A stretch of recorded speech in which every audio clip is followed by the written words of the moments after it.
The following is a collection of short videos showing what some of our customers have done using the programming tools incorporated with our new CIS 2014. In many cases, they have created new tables or completely modified existing tables and together created a system that is unique to their organization. So let's have a look at what you can do and some of the features provided with CIS 2014. This is an amazing feature that CIS 2014 offers. It's called a portal. In other words, it's a website whereby you do not have to log into your system, and it could be on your web page with a link. So you can have many portals, portals for customers, portals for suppliers, portals for salespeople. What's interesting about a portal is the person accessing the website can only enter information. As you can see here, they have a form, much like a form that you order something, and they enter information. The nice part is that once they click save, this information goes into your table, creates a new record, and then somebody in your organization will be advised that this has been created, such as in this case, the person responsible for doing quotations. So here's an example with a company, let's say TQMS,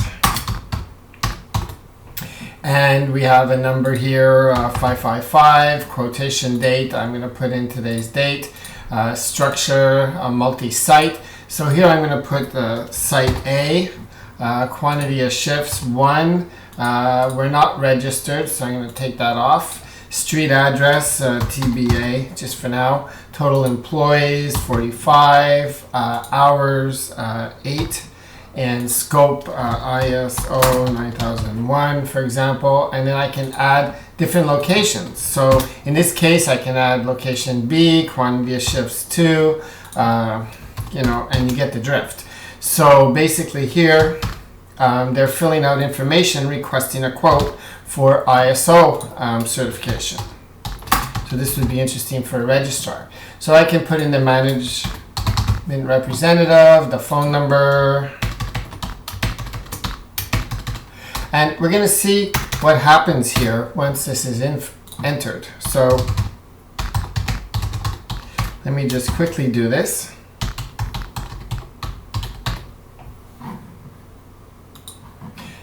Okay, so I've gotten to the end and I'm going to save this record. Okay, so now the record has been saved and the person here who's completing this has no access to our system at all. So now I'm going to just go into the system itself. So if I scroll down, basically this is the one that we just entered. So what you'll notice about this, and I just want to point this out, what they had to enter were just these fields here. Okay, and what you'll notice is when I log in to edit the system as a manager, I have additional fields. So if I go over, I will have all the information that they entered, but then I can continue making my quotation. So in this case, they're going to go through a risk analysis, and then they're going to set up the pricing structure and everything else. And then once they save the record, CIS would send out a quotation to this company and to the manager at this email, as well as a copy to the manager at the registrar. So this, as you can see, we're accessing the same table. Okay, we're accessing this table here, auditing, scheduling, but we're accessing it through a portal. And all they can do is enter information. So this is a very interesting feature of the new CIS 2014, and you can imagine all the things you can do with it. Here's an example of how we turned our what was customer feedback into a customer returns database. And there's been many new fields and modifications of existing fields to accommodate the customer's unique requirements. This is something you can do yourself once you understand how to use all of the programming features within CIS, our fields, our user controls, our pages, and the ability to adjust the forms, as you can see here. So if we just take a quick look, we've got a title, they have a purchase order, a priority, then they have a state, what they have, owner.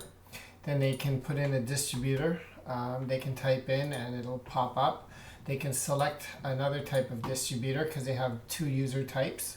Then they have customer contact, customer supplier, wafer failure, issue type, fail symptoms, fail mode, temperature, packaging type, the supplier to send an email to, condition of the returns, whether the device is returned or not, who is receiving the parts, date the parts are received, count, failure location, date report sent. So as you can see, this is quite unique to this customer, and this is something you can do very easily by using the features of the new CIS 2014. They've added tracking number, date resolved, credit issue, comment, waiting for, and so on.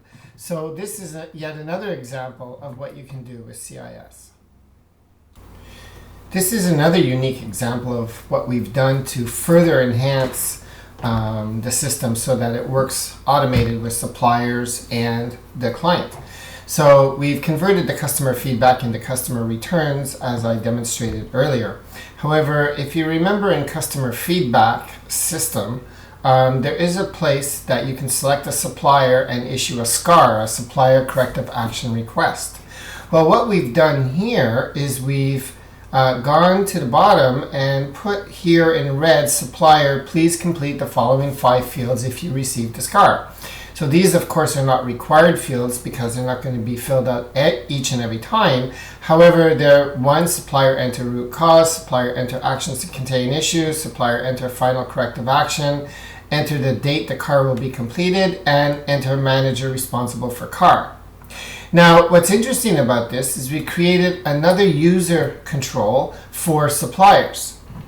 So the supplier would have received an email showing the supplier corrective action request or SCAR and a link to the system, and they will have already been given their username and password.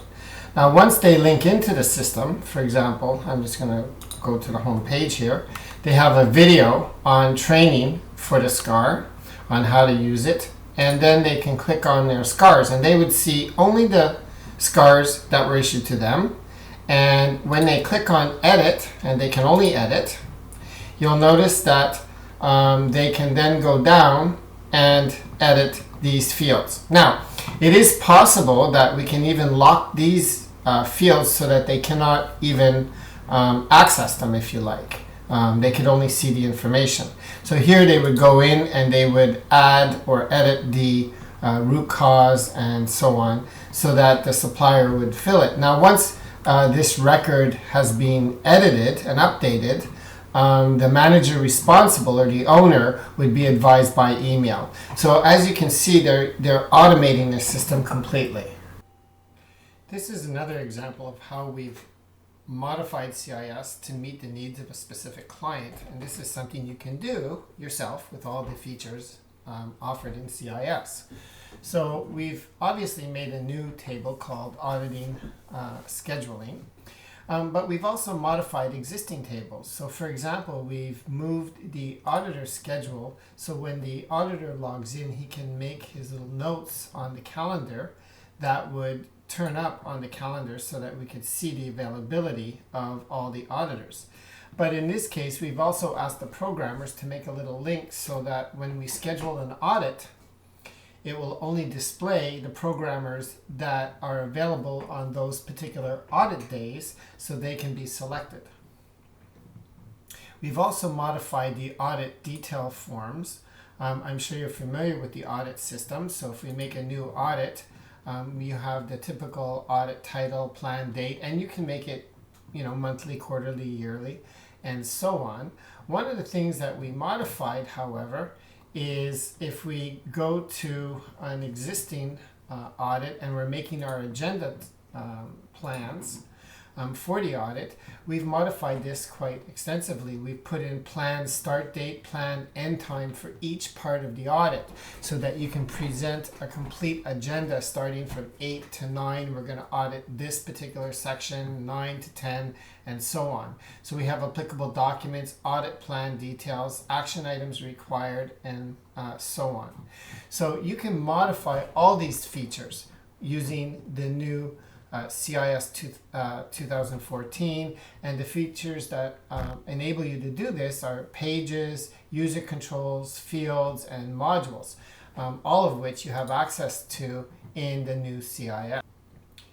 This is a very interesting add-on that our programmers can put into your systems once you prepare the table for us. And it's something that you can do partially, and then our programmers for a very little fee can complete it for you.